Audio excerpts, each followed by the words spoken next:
le webinaire, c'est effectivement de pouvoir créer comme un espèce de groupe de travail, commencer l'amorce voilà, d'une réflexion AFG Autisme autour de l'activité physique adaptée.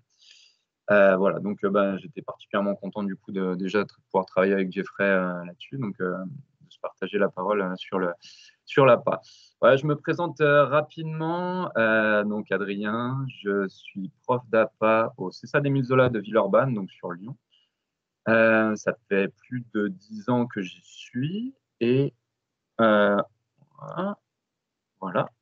Et donc, avant ça, j'étais prof de PS. J'ai fait aussi un brevet d'état basket et de l'insertion par le sport à Vaux-en-Velin, en banlieue est de Lyon. Voilà, mais donc là, ce qui nous amène vraiment ici, c'est de parler de l'APA pour les TSA, donc troubles du spectre autistique. Je vous présente rapidement alors le programme, si il veut bien changer. Je ne sais pas pourquoi. Ça ne veut pas. Voilà, donc le programme, donc une présentation rapide et générale de l'APA en premier. On va essayer de vraiment passer ça assez rapidement pour se garder du temps. Donc plutôt sur les parties 2 et 3, sur comment créer un projet individualisé d'activité physique adaptée. Et question moi qui est centrale pour moi dans mon travail depuis 5-6 ans, je dirais maintenant, c'est le développement d'un réseau d'activité physique adaptée, d'aller ouvrir des portes donc avec les différents partenaires qu'on pourra avoir. Au milieu de la présentation, Jeffrey fera le plaisir de mettre un focus sur quelle APSA choisir et comment la choisir. Merci. Donc en premier, on se pose trois grandes questions donc, pour présenter un petit peu l'activité physique adaptée. C'est quoi l'APA? Comment est-ce qu'on l'enseigne et pourquoi est-ce qu'on le fait? Ma réponse à moi et tout ce que je vais présenter dans la suite de ce webinaire, c'est uniquement ma réponse, voilà, qui est étayée, hein, bien sûr, de l'expérience et d'ouvrage, mais c'est ma réponse. Pour moi, l'APA, c'est une médiation parmi énormément de possibilités culturelles, sociales, voilà, mais pour ma part, choisi une médiation donc d'activité physique et sportive qui permet de répondre aux besoins et de développer des compétences. Je m'appuie là-dessus vraiment pour centrer mon action. L'idée, c'est vraiment de se mettre au service du pratiquant et de ses proches pour répondre à leurs besoins et développer des compétences qui sont recensées dans le projet personnalisé. C'est-à-dire que je vais mettre l'APA au service du projet personnalisé. En aucun cas, moi, ce qui va être intéressant pour moi, ça va être de créer des futurs champions. Même si jamais un jour ça arrive, je serais très content. Voilà, c'est quoi enseigner l'APA? Pour moi, c'est rendre possible les APSA pour un public extraordinaire, c'est-à-dire c'est partir de l'idée que si on n'adapte pas, eh ben, l'activité va moins bien se passer. L'idée de l'enseignement, c'est par l'ensemble de nos adaptations, qu'on verra après, on va aider le pratiquant à s'épanouir. Et enfin, pourquoi est-ce qu'on fait de l'activité physique adaptée? L'idée, c'est de mettre en place voilà, une dynamique positive avec comme fil rouge, pour moi, mes volontés principales quand je fais une séance, c'est de prendre du plaisir dans le mouvement et d'essayer de jouer d'abord avec soi-même, d'être bien d'abord avec soi-même dans le milieu sportif et, si possible, aller se faire des amis, développer des relations sociales. Il faut savoir que ces recommandations-là sont recommandées par la haute autorité de santé. J'ai un petit souci sur mes slides, je suis désolé. Elles ne veulent pas glisser. Alors, c'est un petit peu ennuyant. Ah, voilà, c'est un peu long. Donc voilà, le petit tableau donc, de l'excellent site Aspi Conseil qui résume bien les différents focus qu'on peut faire en activité physique adaptée. Évidemment, la motricité, développer des fonctions cognitives, le relationnel et cet ensemble-là, ces trois focus-là qu'on développe souvent dans les projets personnalisés, vont essayer de développer un bien-être global. Ah ben voilà, ça glisse bien. Comment rendre possible l'activité physique adaptée? Un ensemble de conseils là, que je vous donne d'un bloc pour éviter de passer trop de temps dessus. L'idée principale, je pense, c'est d'essayer de privilégier la qualité à la quantité, d'être vraiment concis et clair sur nos consignes, avec des outils et des renforçateurs si besoin, de donner des repères dans l'espace, dans le temps, d'adapter le contenu, bien sûr, essayer autant que possible d'avoir une pédagogie de la réussite, de simplifier au maximum pour ensuite aller vers un petit peu plus compliqué, et toujours de proposer. L'idée, c'est de respecter la temporalité et d'individualiser la pratique. Voilà, c'est très rapide, comme ça, on se laisse du temps sur les parties d'après. Pareil, Aspi Conseil, dans un excellent focus sur l'autisme et le sport, nous fait ce tableau que j'aime bien sur l'ensemble des préconisations pour adapter le sport pour une personne avec autisme. Donc, beaucoup d'aide dans l'accompagnement, hein, toujours, on est dans l'accompagnement, et beaucoup d'anticipation. J'aime bien cette idée d'aller découvrir avant le lieu de la pratique. J'aime bien cette idée de donner des repères bien visuels, de la guidance aussi, potentiellement en fonction des particularités sensorielles de la personne. Les aides sensorielles également à penser. Hein. Souvent, nos activités sont très bruyantes, par exemple, ou très, très gênantes sur des aspects de mouvement visuel. Donc, il va falloir penser à tous ces aménagements, peut-être des salles de repli, ou voilà, en tous les cas, de nombreuses choses. Ce qui nous amène à réfléchir à la création d'un projet individualisé d'activité physique adaptée. Trop souvent, pour moi, la première chose qu'on pense quand on pense sport adapté, c'est qu'est-ce que je vais bien pouvoir lui faire faire comme sport. Pour moi, il y a des choses à penser avant. Donc voilà, tout en parlant, je vous laisse 30 secondes, 30 petites secondes pour réfléchir à qu'est-ce que vous feriez en premier, à quoi vous réfléchiriez en premier pour une personne avec autisme. Voilà. Pour moi, la première question qu'il faut se poser, c'est le choix des objectifs. C'est pourquoi est-ce qu'on va faire de l'APA? Pourquoi est-ce qu'on va faire du sport adapté? Et dans le choix des objectifs, c'est est-ce qu'on va avoir un objectif de motricité? Est-ce qu'on va avoir un objectif de socialisation? Est-ce qu'on va avoir un objectif de développement de la compréhension, de désensibilisation sensorielle, etc., etc., etc. On peut en avoir plusieurs, mais c'est primordial de savoir quelle hiérarchisation des objectifs on va avoir, parce qu'ensuite, le reste va découler. C'est-à-dire que si j'ai un objectif sensoriel, eh bien, je dois savoir quel sens je veux développer et je choisirai ensuite quelle activité. En deux, l'importance du choix du lieu. Et dans le lieu, j'entends pas forcément gymnase, dojo ou salle de danse. Ce que j'entends, moi, c'est plutôt est-ce que je vais faire l'activité au domicile? Est-ce que je vais faire l'activité physique à l'école? Est-ce que je vais le faire dans un club, à l'intérieur de l'institution? Et ça me paraît indispensable de penser ça pour éviter de se cantonner à quelque chose de très entre quatre murs et de mettre l'APA vraiment au centre vraiment dans un projet pour répondre aux besoins de la personne et de son environnement. Une fois qu'on a pensé à ça, ça va être important, voire même primordial, de choisir deux choses dans le groupe. C'est la taille du groupe. Est-ce que ça va être une séance individuelle? Est-ce que ça va être un duo, un trinôme, un petit groupe de 4-5? Pour certains, on ne va pas pouvoir aller au-delà et c'est très bien comme ça. Souvent, il faut réduire le nombre de pratiquants. Pour d'autres, après, on peut aller jusqu'à 10-12, un petit groupe voilà, de sport collectif. Et puis pour d'autres, on peut aller jusqu'au groupe classe de 20, 30 et plus. Voilà. La composition du groupe, c'est également quel partenaire de jeu. Est-ce qu'on va avoir que des personnes en situation de handicap? Est-ce qu'on va mixer sur de l'inclusion? Est-ce qu'on va mixer sur de l'inclusion inversée? Faire un petit groupe de personnes en situation de handicap mental et ensuite venir y ajouter quelques neurotypiques? Tout est possible, mais tout est à penser. Et il faut que tout soit cohérent. Voilà. Ensuite, et seulement ensuite, viendra le choix de l'activité physique et sportive et artistique. N'oublions pas les activités artistiques.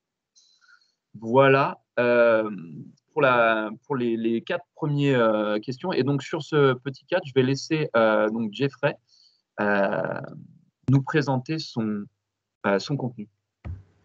Et merci Adrien. De Tout le rien, je monde, la passe. c'est bon? Merci. Alors, partager. Alors, par contre,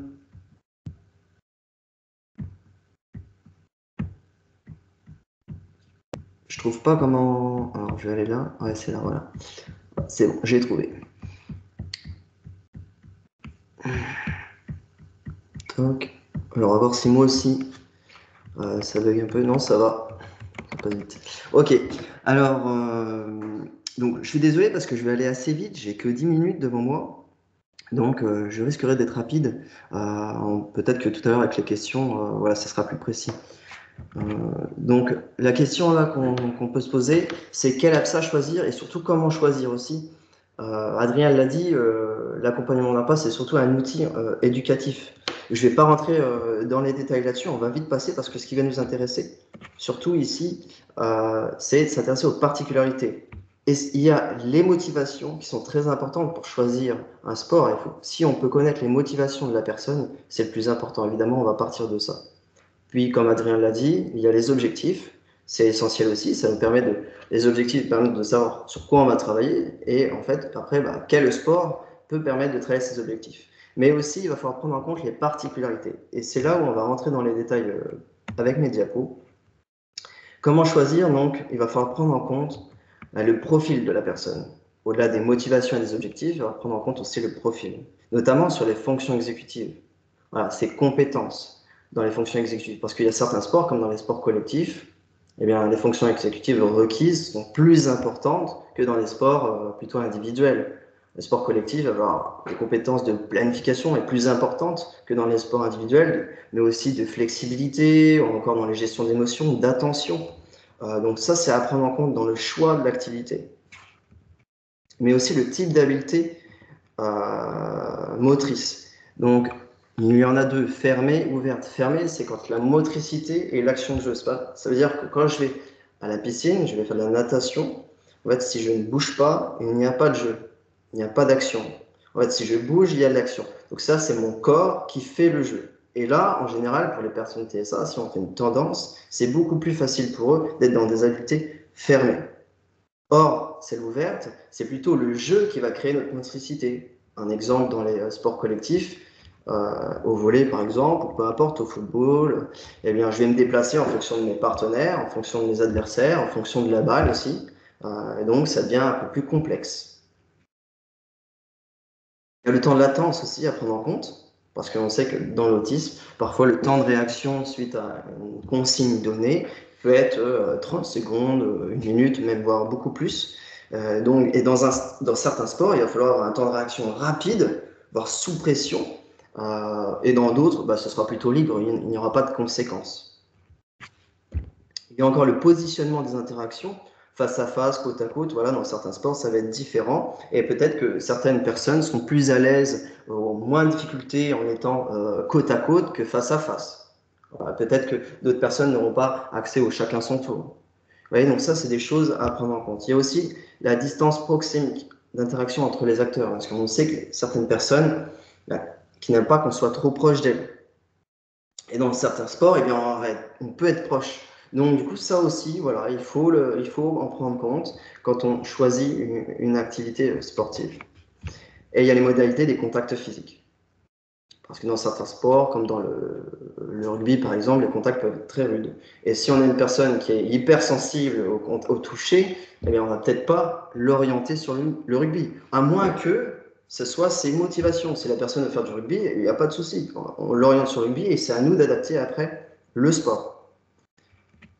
Et on part aussi sur la théorie de l'esprit et aussi sur la cohérence centrale.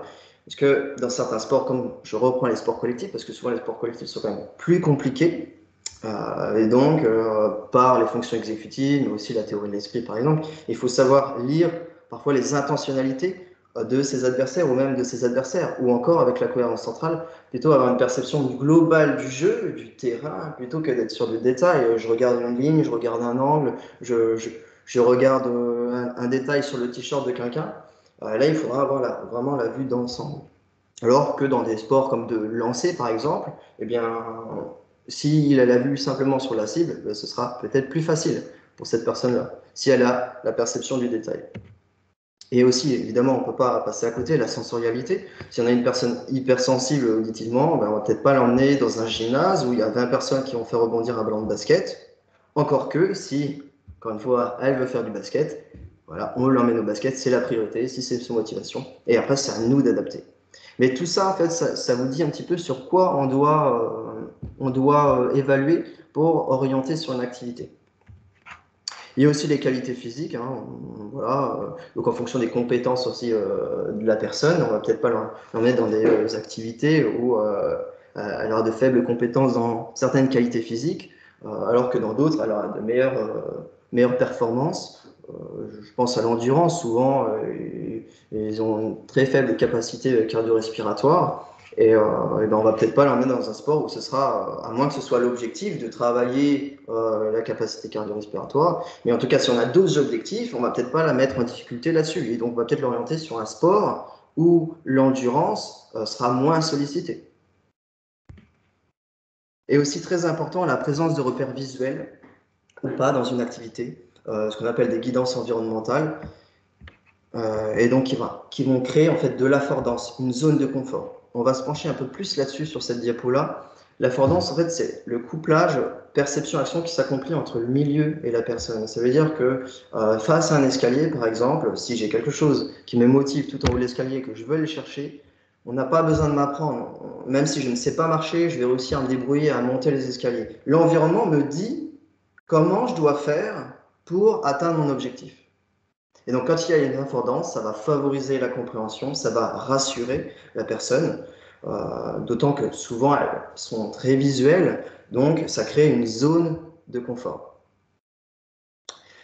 Et donc, pour créer de l'affordance, on va matérialiser un maximum, et plus la déficience est importante, plus il faudra matérialiser pour créer cette affordance, ces repères visuels, et favoriser un confort que j'ai mis entre guillemets cognitif. Et donc, voilà, il y a des APSA avec des repères visuels naturellement, comme dans des jeux de lancer, parcours moteur, l'escalade. L'escalade, on est face à un mur d'escalade dans une salle. En extérieur, c'est différent, mais dans une salle, eh bien, si je veux aller chercher quelque chose en haut du mur, eh bien, je n'ai pas le choix. Je sais que je vois les prises, eh bien, je vais devoir passer par là. Là, l'environnement me parle. Donc, comment choisir? En trouvant une compatibilité entre le sport et le profil de la personne. Comment? En fonction de l'ensemble des critères qu'on vient de détailler précédemment, mais également et surtout en fonction des motivations. C'est la base, je le répète, c'est vraiment, on part des motivations. Quand on peut les connaître, on part des motivations. Puis après des objectifs, et aussi on fait attention au profil de la personne, à ses particularités.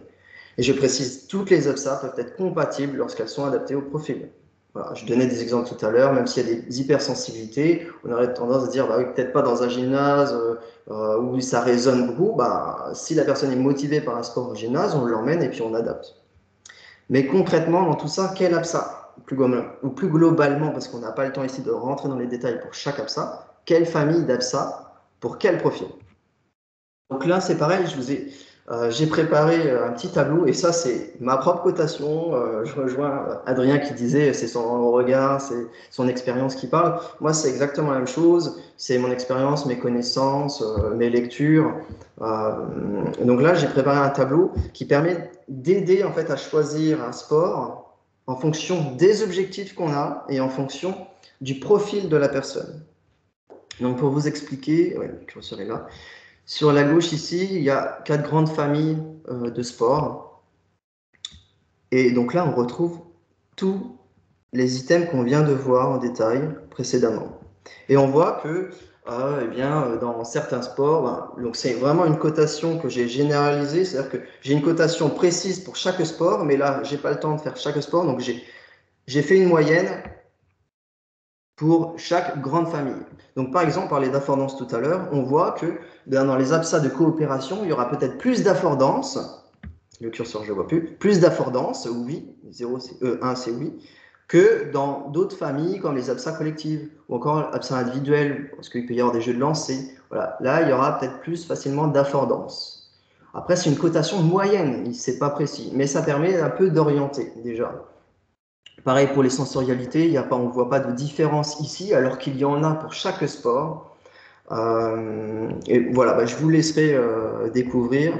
Donc, je disais que la cotation est basée vraiment sur une moyenne et que chaque APSA a sa propre cotation. Vraiment, le but de ce tableau est d'avoir un visuel sur les particularités à prendre en compte afin de guider le choix d'une APSA. Et on peut avoir plus de détails sur chaque APSA dans un classeur APSA, particularité TSA, qui est un outil qui va aider à répondre à la problématique qu'on entend souvent, c'est quel sport choisir. En fait, cet outil va permettre de filtrer automatiquement les APSA pour savoir quel APSA sera compatible, adapté à la personne avec TSA en fonction de son profil et de ses objectifs. Ses motivations ne sont pas prises en compte dans ce tableau. Ce tableau ne remplace pas l'évaluation humaine, mais en tout cas, il va permettre d'aider en fonction aussi. Si on peut connaître les motivations, et bon, on peut comparer. Moi, ça m'est arrivé justement cette semaine. Comparer, il y a une personne qui aime ça, ses activités, on peut faire le tableau en fonction de son profil et des objectifs. Oh, bah, ça tombe bien, les 2 activités qu'il aimait, ça correspond en plus aux objectifs, mais en plus à son profil, donc c'est parfait. Et quand on n'a pas les motivations, on peut utiliser aussi ce classeur pour déterminer le sport en fonction du profil et des objectifs. Sachez que c'est un classeur donc, qui va suivre une expérimentation scientifique. Je ne sais pas si, Adrien, j'ai le temps de faire une démonstration, un exemple avec le classeur. Vas-y, on prend le temps. Hein. C'est bon? Ok.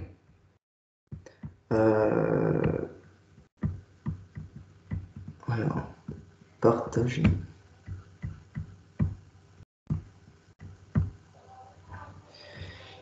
Voilà, on le voit bien, Adrien? Ouais, ok.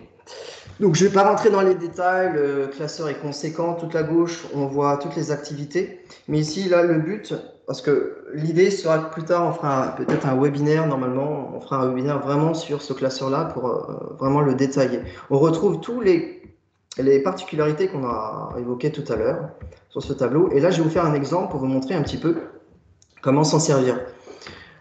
Ici, il faut savoir qu'il y a à peu près 30 activités recensées, donc liste non exhaustive. C'est un classeur qui évolue aussi. Et donc, si on prend un exemple, j'ai échangé avec une famille, elle m'a donné les objectifs, en plus on les a classés prioritairement, et elle m'a donné aussi, très important, les particularités de la personne, de l'enfant, si on parle d'un enfant. Donc, elle m'a dit que l'enfant était hypersensible auditivement. Donc, en fait, on peut se dire ici, je ne vous parle pas de la cotation, là, enfin, la cotation, voilà, en général, c'est 0, c'est non, 1, c'est oui, et slash, c'est non concerné. Ici, il y a même une légende différente avec 2, où c'est oui, fortement engagé. Donc, s'il n'y a pas de sensibilité auditive, je vais peut-être pas choisir un sport où il y a trop de sollicitations, où il y aura peut-être trop de résonance. Du coup, je vais plutôt mettre 0 ici. Je mets non. Du coup, ça m'a déjà supprimé des activités. Et la famille m'a dit aussi qu'il était plus attentif quand il y a des repères visuels dans les tâches qu'il accomplit. Donc, c'est intéressant. On va peut-être plutôt choisir des APSA qui ont automatiquement, naturellement, des repères visuels. Donc là, je mets oui. Voilà. Et là, en fait, on retrouve finalement plus que 5 activités. Là, on a déjà déterminé le profil. OK, le profil, ça, c'était les choses importantes à prendre en compte. Maintenant, on a les objectifs. La famille voudrait travailler l'attention. Eh bien, l'attention, on retrouve là, dans les fonctions exécutives. Eh bien, si c'est vraiment l'objectif en plus numéro 1, on peut se dire, allez, on va vraiment solliciter l'attention plutôt intensément. Donc là, on retrouve, voilà, 3 activités, plus que 3 activités. Elle me dit aussi que c'est les coordinations, travailler les coordinations. On voit ici, il n'y a pas de différence entre les sports. C'est oui, ce sera sollicité, mais il n'y a pas une plus fortement engagée qu'une autre. Elle me dit aussi qu'elle voudrait des interactions dans ce sport. Eh bien, dans l'acrobranche, l'escalade et parcours moteur, on pourra trouver aussi des interactions. Et elle me dit aussi, et on le sait aussi, dans son projet personnalisé, il y a un travail en motricité fine. Et bien, vous voyez, j'ai ajouté là une colonne qui va être intéressante parce qu'on a le choix ici entre 2 activités où la motricité fine sera sollicitée et une autre peut-être moins. Et bien, du coup, pour généraliser peut-être des acquis qui sont déjà des objectifs qui sont inscrits dans le projet personnalisé, et bien, on va peut-être faire un choix entre l'acrobranche et l'escalade, sans oublier évidemment, de se baser sur les motivations. Si la personne peut nous donner ses motivations, on les écoute. Et après, si elle ne sait pas forcément ce qu'elle veut, on peut lui proposer acrobranche ou escalade. Si elle n'aime pas, eh bien, on fait autre chose, on propose autre chose. Voilà, c'est vraiment un outil qui permet juste de guider, d'aider de savoir sur quels critères je me base pour choisir une APSA en fonction des objectifs et du profil. Donc je reviens, j'ai bientôt terminé.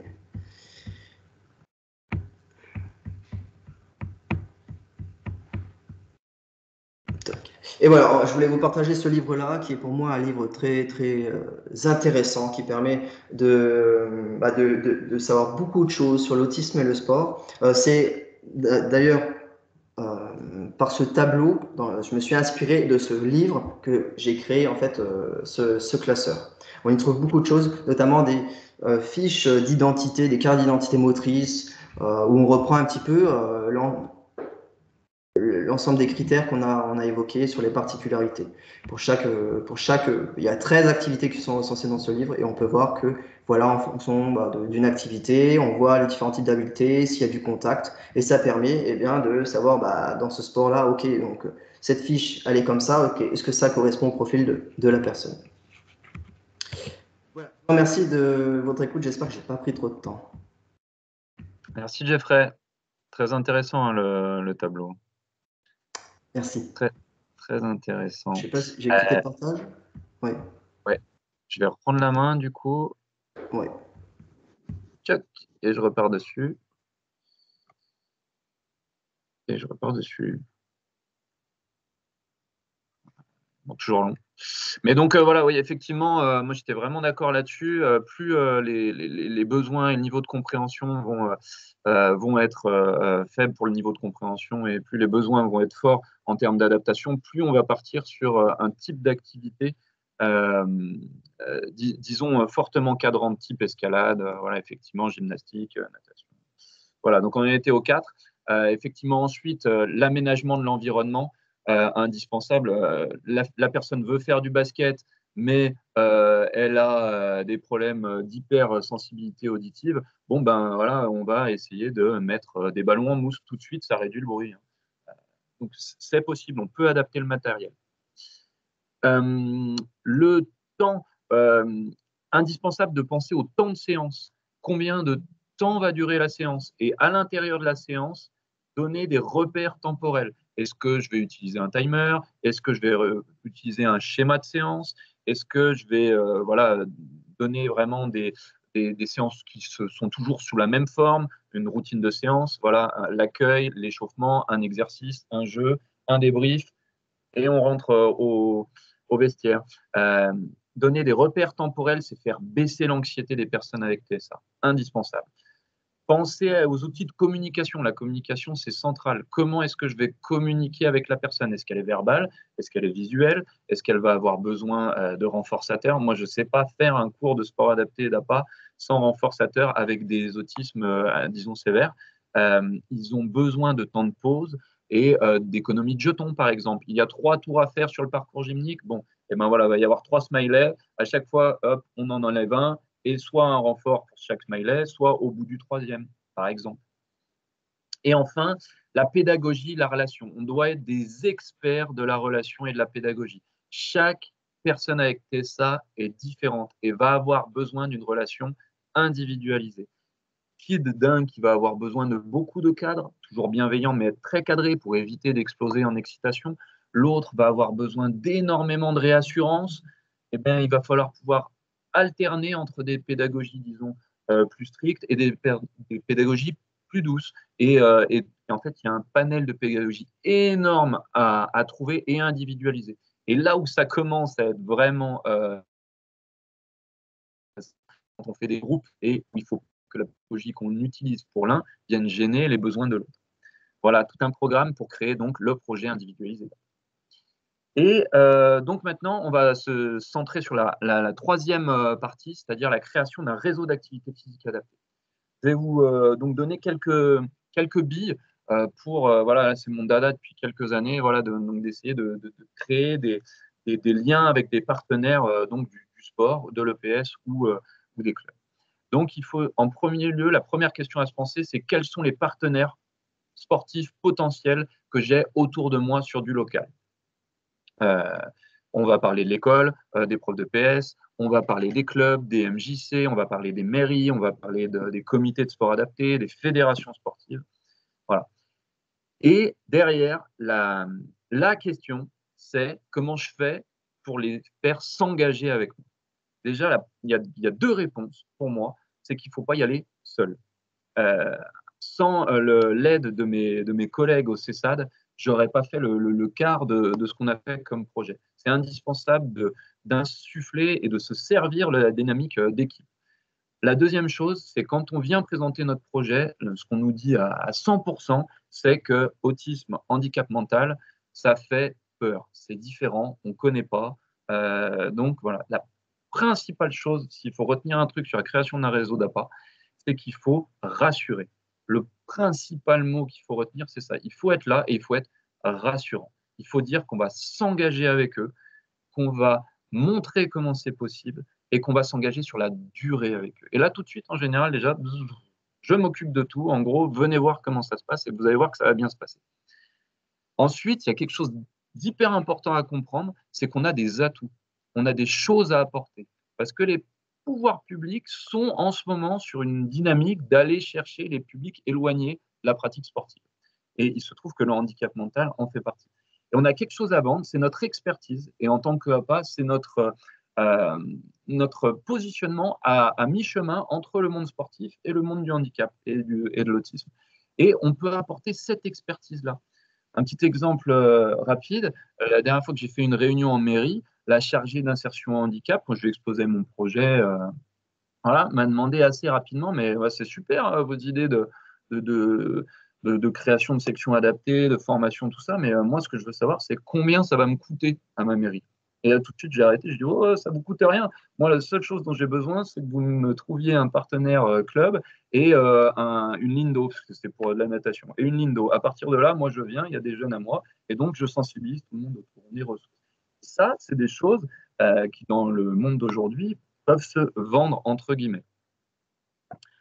Enfin, quelles formes peuvent prendre les partenariats entre le monde médico-social et les partenaires publics et privés? Elles sont multiples. On va pouvoir juste parler d'inclusion d'une seule personne. On va pouvoir parler de création de sections adaptées. On va pouvoir parler d'un partenariat plus large avec une mairie. On va pouvoir aussi parler d'un partenariat avec une fédération sportive. Donc voilà, il y a différentes formes qui peuvent être prises et je vais essayer de vous montrer ça. Si mon diapo veut bien, voilà. La première, le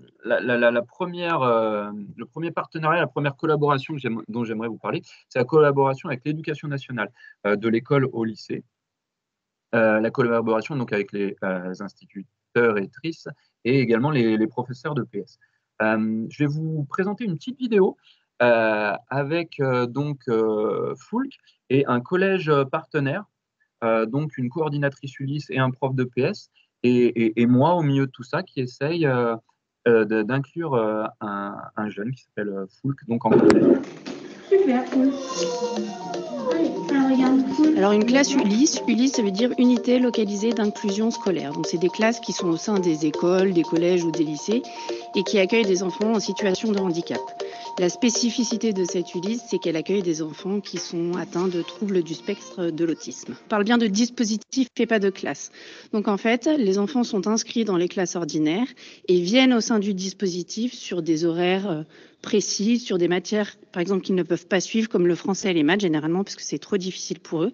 Donc ils viennent au sein du dispositif pour travailler ça avec moi. Voilà. Autrement, ils vont, pour certains, en inclusion, en sport, en arts plastiques, en techno, en physique, en fonction de ce qu'ils sont capables de faire. Le premier exercice, c'est pouvoir dire bonjour, se présenter, prendre des nouvelles de l'autre. On insiste beaucoup sur la réciprocité, sur le « et toi ». Comment tu vas? Ça va? Et toi? Pouvoir faire ce dialogue, ce ping-pong verbal, c'est déjà, pour des personnes avec TSA, donc avec autisme, c'est déjà énormément de travail. Tu cours, tu attrapes le ballon, vas-y. C'est très bien, bravo. Et donc, ne serait-ce qu'il soit au milieu des autres à faire la même consigne, avec ses moyens, mais la même consigne, il est déjà, pour moi, être dans le même lieu en faisant la même consigne, c'est déjà être en interaction. Et les interactions, elles vont se créer aussi de ce fait-là, parce qu'il arrive à être au même moment, au même endroit avec les autres. Ce qui c'est déjà 6 mois de travail. Mais j'essaye de papoter avec eux et ce que j'ai appris surtout, c'était qu'il fallait les aider, discuter avec eux et échanger surtout. Voilà, donc l'inclusion de Foulk en EPS au sein de l'éducation nationale, ce qui m'amène à vous dire que quand on intervient dans les écoles, on intervient autant pour aider la personne avec TSA que pour aider l'environnement de cette personne et sensibiliser à comment interagir avec cette personne, voire carrément faire de la formation in situ. Les différentes formes d'inclusion, j'en ai parlé, je réinsiste rapidement, il n'y a pas que l'inclusion d'une personne dans un milieu ordinaire, c'est le plus compliqué. Penser l'inclusion, c'est aussi penser différentes formes d'inclusion. Et moi, je suis un grand fanat de l'inclusion inversée, c'est-à-dire de créer, par exemple, à l'éducation nationale de l'EPS pour des ULIS, et ensuite d'aller chercher, par exemple, des élèves en permanence, par exemple, un cours d'EPS avec qui on va créer un petit partenariat où il y a 2-3 jeunes neurotypiques qui vont venir faire le sport adapté avec nous. C'est beaucoup plus facile. On garde le cadre et tous les repères de l'adapté et de la séance qu'on a construite. Et enfin, les profs d'EPS, ils ont 3 heures d'AS scolaire à donner dans leur temps de travail. Et ce n'est pas forcément pour faire de la compétition et amener des jeunes à faire du foot ou du basket. Ça peut très, très, très, très bien être pour créer une AS pour l'ULIS.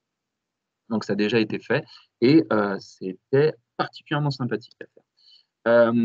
Quelques exemples maintenant dans les clubs et les MJC.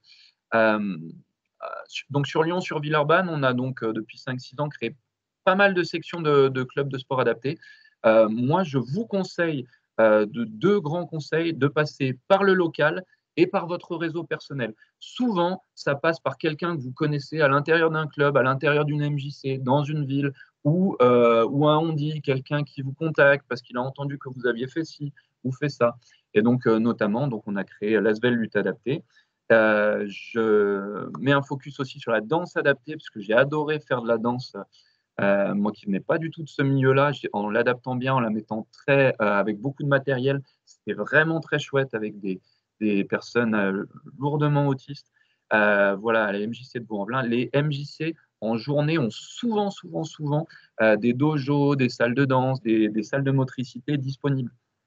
Ça peut être des partenaires majeurs. Et la natation, activité physique centrale pour l'autisme, très contenante et à la fois très, très, très jouante, où les jeunes peuvent vraiment s'épanouir. En gros, pour la création d'une section adaptée, il va falloir penser un plan sur plusieurs années. Comme je vous ai dit tout à l'heure, s'engager, c'est s'engager dans le temps et rassurer.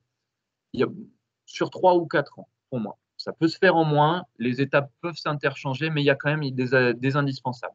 Sur l'année 0, c'est-à-dire l'année où on n'intervient pas directement dans le club, prendre contact avec les dirigeants du club, les entraîneurs, la mairie également, trouver un créneau disponible à l'intérieur de leur infrastructure. L'année 1, la première année où vraiment on va amener des jeunes, la plupart du temps où on l'a fait, c'était directement avec des jeunes du CESAD. On faisait, nous, la séance, nous, professionnels qui connaissons l'enfant. On montre que c'est possible, que ça se passe bien, on montre comment on fait et on conventionne avec la mairie et le club. Très important de mettre la mairie, qui sont des pouvoirs décisionnaires de subvention et de mise à disposition de locaux. Ensuite, sur la phase 2, l'idée, ça va être de se retirer progressivement de l'encadrement de la séance pour aller vers l'encadrement plutôt de la structure administrative du club. Ce qu'il faut savoir, c'est que pour pouvoir se retirer complètement d'une séance, les jeunes doivent être licenciés dans le club. Pour qu'ils puissent être licenciés dans le club, il faut 3 choses principalement. C'est former l'encadrement. Si les entraîneurs ne sont pas compétents ou ne sont pas assez investis, moi, je ne me désengage pas. C'est impossible. Je laisse les personnes, les pratiquants, dans un environnement bienveillant. La deuxième chose, c'est de structurer administrativement le club. Il faut savoir qu'il faut changer les statuts d'une association sportive de loi 1901. Il faut voter ça en AG extraordinaire pour permettre l'accueil de personnes en situation de handicap. Il faut mettre en lien le club pour qu'il s'affilie avec la FFSA. Et enfin, il faut aider à la recherche de subventions, soit par la mairie, soit par la métropole, soit par la région, ou par des subventions privées de grandes fondations, dont je vous parlerai tout à l'heure. Enfin, en année 3, l'idée, c'est voilà, de ne plus être directement tout le temps sur les séances, mais d'être toujours ressource, de participer au maintien du lien. Si vous voulez, si on crée une section, c'est pour pouvoir continuer d'y orienter nos usagers. Et enfin, l'idée, c'est de pouvoir profiter pleinement du fait qu'il y a un nouveau lieu d'accueil bienveillant pour nos jeunes. Et donc, du coup, à ce moment-là, et même en année 2 ou 1, si ça se passe très vite, d'autres personnes que les usagers de notre institution peuvent y participer. Là. Ensuite, donc les mairies, partenaires majeurs pour les subventions et également pour la communication. Je vous conseille de contacter en premier les services des sports et les chargés de personnes, donc insertion et handicap. Ensuite, nous, sur Villeurbanne, on a un projet de plateforme d'accueil, c'est-à-dire qu'on souhaite, et on est partie prenante au CESAD du développement de cette plateforme, on souhaite que la mairie puisse communiquer, c'est le tout début, hein, c'est la première année, c'est l'année 0, donc on prend les contacts. Mais il y a beaucoup de motivation des pouvoirs publics sur pouvoir communiquer autour de, en gros, entre guillemets, tu as un handicap mental, tu as envie de pratiquer un sport, eh bien, viens à la mairie ou viens à l'Asvel Omnisport pour Villeurbanne, et on va t'orienter vers une section, vers un club partenaire qui va pouvoir te proposer une activité physique adaptée à tes besoins. Et donc, on fait ça là avec l'Asvel Omnisport. La FFSA, partenaire majeur, non seulement pour pouvoir permettre le fait que nos usagers soient licenciés et puissent pratiquer en dehors de notre expertise et de notre responsabilité. Ils sont également donc à l'intérieur des comités départementaux des personnes ressources qui peuvent vous aider. Il y a également des documents ressources, l'excellente brochure de comment créer une association de sport adapté par le comité de Bretagne de sport adapté, l'excellente également brochure de la FFSA qui est sortie le mois dernier sur la préconisation pour les personnes autistes en milieu sportif. Et également, il faut savoir que la FFSA, pour une licence FFSA qui est pour une somme modique, en dessous de 50 €, il y a une double licence FFSA et de la fédération concernée. Ensuite, je voulais vous parler des fédérations sportives et de l'exemple de ce que j'ai fait moi avec le comité du Rhône de football, c'est-à-dire qu'il y avait quasiment aucun club qui proposait une section de sport adapté. Et je ne suis pas allé voir cette fois-ci un club, mais je suis rentré directement par la porte du comité pour créer une commission foot ensemble, c'est-à-dire que j'ai aidé le district à se structurer pour pouvoir aider les clubs à créer des sections adaptées. Donc là, on est directement à un niveau au-dessus. Et donc, ils ont créé des formations, ils ont intégré même dans les brevets d'État foot, des brevets professionnels foot, un item sport adapté. Et ils ont créé aussi quelque chose dont je suis très, très fier parce que c'est vraiment très pertinent, une démarche. Et ils aident toute cette commission qui est d'une petite dizaine de personnes maintenant, ils aident une quinzaine de clubs sur la région, sur le département, pardon, à créer une section de foot adapté. Donc, on est à l'aube d'un grand projet de foot adapté. On va essayer de créer carrément un championnat adapté sur le département. Et enfin, je vais vous parler de la grande réussite donc de l'Asvel Basket Adapté, où on a monté là, donc, sur 4-5 ans maintenant un projet donc, sous l'égide du personnage central, la Tony Parker. Donc, on s'entraîne maintenant 3 fois par semaine à la Tony Parker Academy, dans des locaux absolument extraordinaires. Et on a pu faire ça. À la base, on est parti de quasiment rien. Voilà, un éducateur spécialisé, Pierre Darroux du CESA d'Émile Zola, également, qui était également brevet d'État basket, qui grâce à notre réseau, on a proposé voilà, de pourquoi pas montrer ce que c'était que le sport adapté, le basket adapté. Et voilà, et de fil en aiguille, on a structuré ça. Et maintenant, Eva Béargeon, qui est une ancienne stagiaire à moi, est carrément employée par l'ASVEL pour être chef de projet basket adapté. Voilà. Et donc, une fois qu'on crée ça, donc c'était vraiment un projet sur plusieurs années, l'intérêt de faire ça avec un club professionnel, c'est qu'on va pouvoir s'appuyer sur sur l'expertise et sur l'ensemble des ressources, et notamment en termes de communication. Ce qui va être hyper intéressant, c'est de pouvoir communiquer sur le projet. Et notamment, l'œuvre caritative de l'Euroleague, la Champions League en basket. Vous vous rappelez de moi? Comme moi je me rappelle de vous. Les gens, ça rappelle. Deux joueurs, il y en a un, Paul Lafont.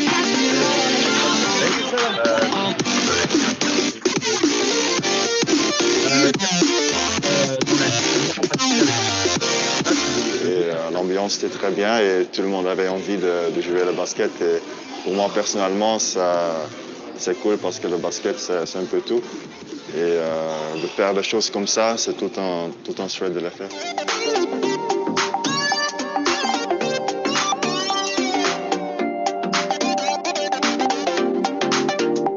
Quelque chose qui se développe pas souvent chez les jeunes avec autisme et que justement qui se développe grâce au basket, c'est s'intéresser aux autres, s'intéresser au bien-être, à ce que ressent l'autre, et voilà. Et je trouve que pour moi ça c'est les valeurs qui se développent, c'est vraiment le partage, la joie et se préoccuper des autres.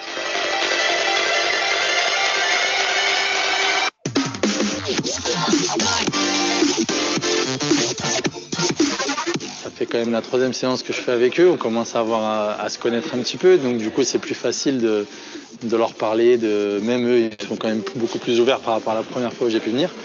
Un peu moins intimidés, j'imagine aussi. Et du coup, je pense qu'il y a plus d'échanges et c'est de mieux en mieux. Et puis même sur un plan de vue un peu plus technique, ils progressent, donc c'est intéressant et c'est cool. Le fait de savoir d'évoluer ensemble, d'être ensemble, de partager des choses, forcément, et toutes ces valeurs que moi j'ai pu connaître étant jeune ou même encore aujourd'hui, grâce au basket, c'est un début pour eux, ça commence par là aussi avec eux.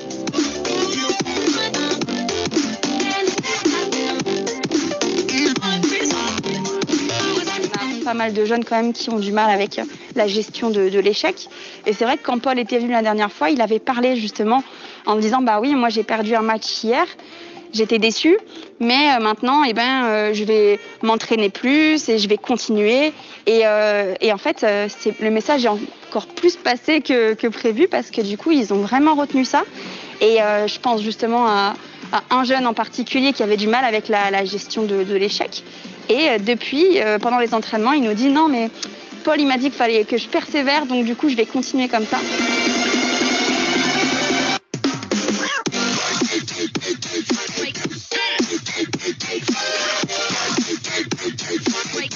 Tout se passe bien, le basket ça me plaît. Des fois je suis stressé parce que à cause du lycée, à cause de plein de trucs, mais quand je joue au basket ça me calme le stress.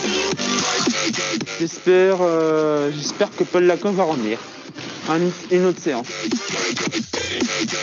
Moi je trouve que vous avez progressé. Hein. Ça fait 3 fois que je viens, moi, cette année, et je trouve que par rapport à la première fois, franchement, c'est de mieux en mieux. Ouais. Conduite de balle, tout ça, c'est vraiment de mieux en mieux. Bravo.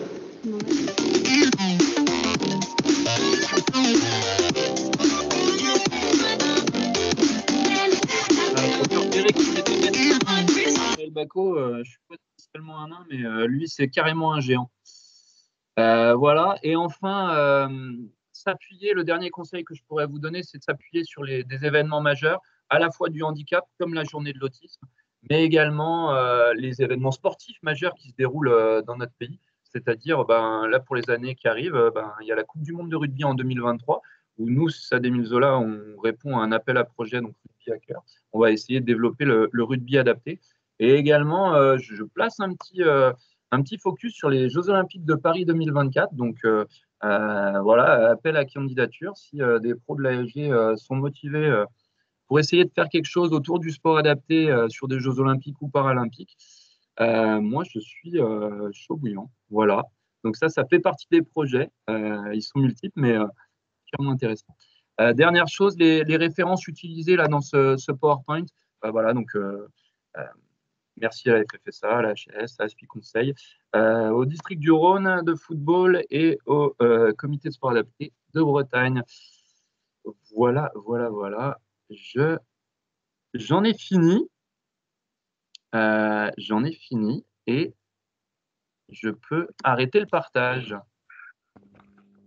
Voilà, j'espère avoir répondu à des attentes, voilà, et d'avoir été assez complet. On a dépassé un tout petit peu, ça fait 50 minutes, ce qui nous laisse un peu de temps pour Ce qui laisse échanger. quelques minutes pour les échanges. Merci Adrien, merci Geoffrey pour cette présentation à deux voix hyper dynamique, très concrète sur la réalisation des projets et sur aussi en amont, notamment grâce à l'outil de Geoffrey, comment est-ce qu'on met en place un projet voilà, d'APA pour un enfant, un ado ou un adulte d'ailleurs, et surtout en fonction de ses besoins, de ses capacités, de ses forces et ses faiblesses. Donc vraiment de l'amont jusqu'à la réussite des projets. Donc on a une belle illustration de ce que ça peut donner. Merci beaucoup.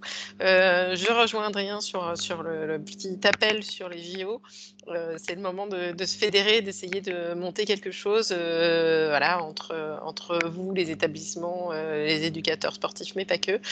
Ça pourrait être sympa et bien sûr qu'en tout cas FG Siège sera un soutien si on a un projet de ce type à monter, et ça serait quand même super sympa. Et il nous reste quelques 2 minutes, mais on peut déborder un tout petit peu. Si vous avez des remarques, des questions, c'est le moment, vous pouvez prendre la parole avec grand plaisir. Et sinon, pour lancer peut-être une question un peu plus précise, voilà, est-ce que vous, dans vos établissements, l'outil présenté, donc la création de sections adaptées, ça vous parle? Pas du tout? Qu'est-ce que vous mettez en place, vous, dans vos établissements? Est-ce qu'il y a quelque chose de l'ordre de le travail en commun qu'on pourrait commencer à mettre en place, des choses comme ça? Voilà.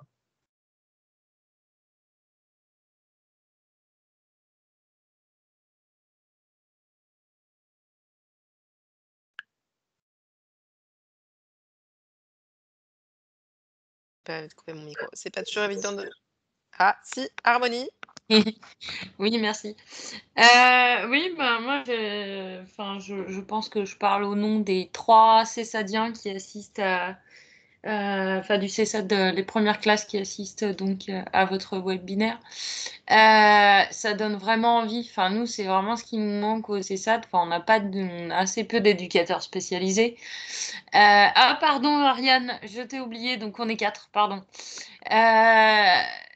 Vraiment, enfin, il y a des activités sportives qui sont proposées aux jeunes, soit avec les éducateurs du CESAD qui vont donc dans des lieux ordinaires sportifs ordinaires, type piscine, mais du coup, c'est nous qui chargeons un peu de la chose en partant, bien évidemment, du projet éducatif du jeune.